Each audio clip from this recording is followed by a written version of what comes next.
My family, they were tripping over themselves trying to make up for what they called true daughter syndrome. They even cooked up some fake medical records, telling the world I was seriously ill, all this to hand over everything that was rightfully mine to her. I just took it, kept my mouth shut. At the press conference, my dad announced my illness, and I suddenly coughed up blood. Talk about dramatic. Afterward, they were all patting me on the head, saying how understanding I was. Even Holden, who'd been giving me the cold shoulder for weeks, actually spoke to me. See, that's the right attitude. Sierra was out in the cold for years, and you got to enjoy her privileges. It's only right you help us make it up to her. I just managed a weak smile. What he didn't know was I was actually sick. And I really was about to check out. Before I went, I wanted to meet my real parents. According to Sierra, they were these total deadbeat, sexist parents who bailed on her, leaving her to rot in an orphanage so they could go off and live the good life. Oh, me? I'm from Missouri, gotta see it to believe it. So I got someone to look into finding them. Sierra found out and freaked, smashing my phone. She was all tears and snot, her nose red. You're trying to dredge up the people who hurt me? Are you deliberately trying to make me miserable? How can you be so selfish? I wanted to argue, but my insides were twisting, and all I could manage was a sad smile. She got her happy family reunion. What about mine? I was dying. Couldn't I even get this one thing? I just about managed to lift my eyelids and look at her. I've given back everything. This is all I ask. Before the words were even out of my mouth, she slapped me hard across the face. You're unbelievable. You don't get to make demands. You were Miss Hua for 23 years. Because of you, I was out there suffering, getting bullied. Because of you, I missed out on 23 years of mom and dad. That stuff was mine to begin with. You giving it back is the least you can do. You can never repay what you owe me. Oh, the slap made my head ring and I could barely hear her. Even my vision was blurring. Was this it? Was I actually going to die right here? When I finally opened my eyes again, the clock on the wall had gone around twice. Sierra was gone, but someone was sitting by my bed. The familiar scent of gardenias. That was Mom's scent. It was Mom. Ever since Sierra showed up, I hadn't seen Mom in ages. I forced my eyes open, trying to read her expression. Apathy, mixed with disappointment, and a tiny bit of concern she was trying to hide. She looked at my face and asked,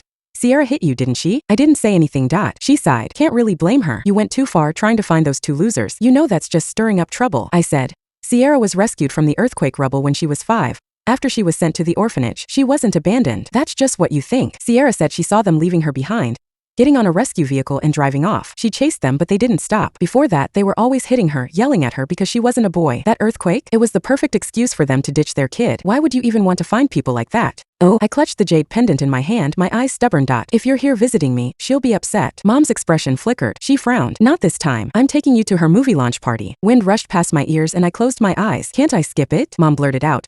No way. You have so many fans. They all know how hard you worked on this movie. If you don't show up, they'll say Sierra bought her way in and stole your role. I didn't have the energy to resist. Mom shoved me into a wheelchair and wheeled me out. The place was packed. 90% were my fans. They were holding up signs with my name, wishing me a speedy recovery. Everyone was crying. I wanted to cry too. I didn't want to die. I didn't want to lose them. I wanted to act in so many more movies for them. Mom leaned down and whispered in my ear, cough up some blood. Make them believe you're really sick. Go on, I gave you that blood capsule candy earlier. Bite into it. A wave of suppressed pain rushed over me. My vision filled with red. Oh, everyone gasped. Mom took the opportunity to whisk me away. This way, she could shut down rumors about me faking my illness and not steal Sierra's thunder. Just before I passed out, I heard Mom's confused voice. This blood capsule is pretty realistic. Smells just like the real thing. The jade pendant was stained with blood, and I got my agent, Macy, to clean it. Sierra threw this pendant at me the day she came back. It had 4 words carved on it. Peace and joy. And at the bottom in tiny script was the signature.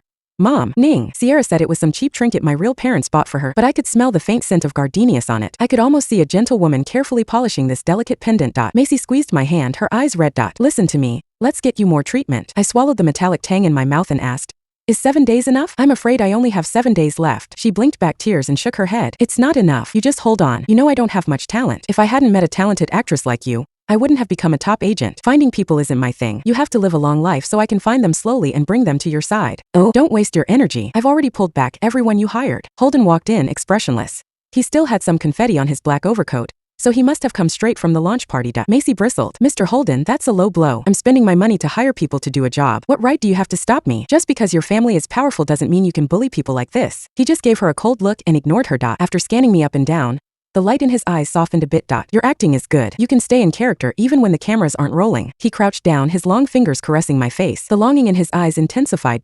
You've lost weight. It must have been hard for you. Take a year off. Once Sierra settles down, I'll help you get back on top of your game. In the meantime, just think of it as playing a terminally ill patient. Just keep acting. I stared at the man I'd known since I was a kid and felt a strange ache in my chest. Oh, I really did love him. He always wanted to protect me, but I was fiercely independent and never asked him for anything. But now, I had to make an exception. Holden, I want to meet my real parents. I didn't realize I was crying until he wiped the tears away with both hands. I can help you find them, but you have to promise me something. He paused for a few seconds watching me, then hesitantly said, Sierra wants to marry me too. The psychologist said it's an impulse driven by a fear of loss. After discussing it with your family, we decided to indulge her. We'll have a wedding. After she gets better, I'll divorce her and marry you. I've already prepared most of our wedding. I just have to change the bride's name. You're always reasonable. You won't make things difficult for me, right? I blinked, feeling a little hazy. If I don't agree, you won't let me find my parents. He didn't deny it. I was disappointed and wanted to lash out. But I knew I didn't have much time left. I didn't want to waste it on this meaningless drama. Oh, I might as well use his power to fulfill my last dream. Okay, but you have to find them within 7 days. He smiled and kissed my lips. I knew you were the best. I smiled sadly. Anyway, it's hers to begin with. Give it back, and there'll be no hard feelings. He frowned. I don't have an opinion on the Hua family stuff, but I'll always be yours. Holden wants to marry only you, Hua. I'd been hearing that since middle school. I used to believe it. Not anymore. I never thought I'd be afraid to open my eyes. I was afraid I'd open them and see only darkness. I was jerked back to reality when something shattered glass. The house was in chaos for 10 minutes before I was dragged into the living room. The whole family was there. Holden was there too. The butler walked in and reported. I found out that it was Sierra's fans. They were misled by rumors online and thought Miss Hua cheated on Holden and came to deliver justice. Uncle Butler had watched me grow up. He always cared about me. After looking at me, he continued.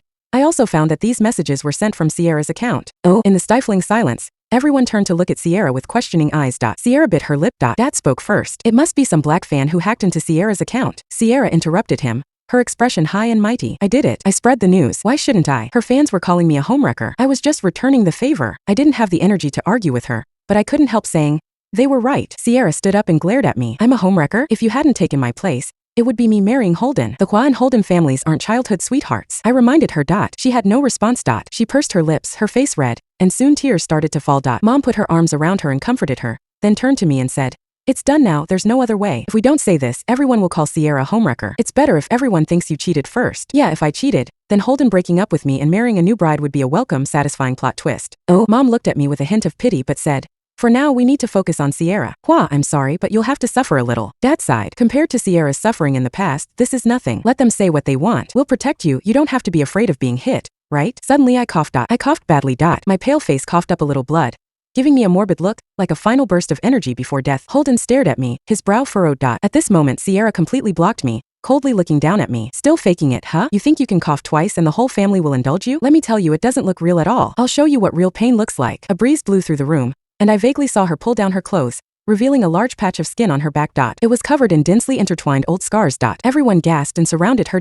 With tears in her eyes, she pointed in a certain direction and accused, those pigs treated me like a slave. They would hit and yell at me for any small reason. I was barely 5 years old. I had to wash their clothes by hand, mop the floor, and wash the dishes every day. If I rested for a moment, they'd whip me on my back. Oh, and your real mom? She called me a prostitute. She said I was dirtier than a rag. But what were you doing then? You were living in my house, eating my food, sleeping in my big bed, living like a princess. I gripped the jade pendant in my hand and stared at her intently. That's just your side of the story. There's no evidence. Enough? Hua. Holden stood up, thoughtfully pulled Sierra's clothes back up, and wiped away her tears. Cheating might be unpleasant, but it's the fastest solution. Hua, you'll issue a statement later. Admit your mistakes and bless us. That will quickly quell the controversy. His eyes were dark and enigmatic, like the time he threatened me with my parents' news. Just the other day, I understood. I didn't have much time left. I could only nod. Macy helped me write the statement. She sent it out while crying, cursing Holden and my family. Afterward, she buried herself in battling the flood of hateful comments. I silently edited a post on my small account to be posted in 7 days, and attached a recording. Oh, I wrote a long caption but deleted it all, leaving only one sentence. To everyone who likes me, I love you. See you in the next life. At 4 in the morning, Holden insisted on driving me to the airport. There might be paparazzi outside, so I won't get out. You guys go in, be careful. Macy rolled her eyes and helped me get out. I stared at his profile. Memories of our time together flashed before my eyes. I asked him, is it snowing at Changbai Mountain? His eyes flickered, his thin lips slightly pursed. We can't go this year. I'll take you after I divorce Sierra. I smiled. Too bad. You begged me for 5 years and I never went. Now that I want to go, you don't want to anymore. Holden, such a cold man on the outside, was actually an extreme romantic at heart. Sometimes he was like a little girl and wanted to see the snow. He gripped the steering wheel and looked down and thought. I turned to get out of the car, but he grabbed my wrist. Don't be like this, Hua. We have a lot of time. There will be plenty of opportunities in the future. Oh, don't blame Sierra. You'll understand her when you go and see your real parents. Seeing that I didn't respond, he sighed. Sierra suffered because of me. If I hadn't been playing around that year and switched your name tags by mistake, you wouldn't have been switched at birth. I smiled sadly. Yes, even you know it's your fault, but everyone blames me. He slowly let go of my hand, his eyes becoming indifferent. It's getting late, you guys should go in. I'll pick you up in 3 days. Macy's tears fell on the back of my hand. I didn't answer or turn back. I walked further and further away from him,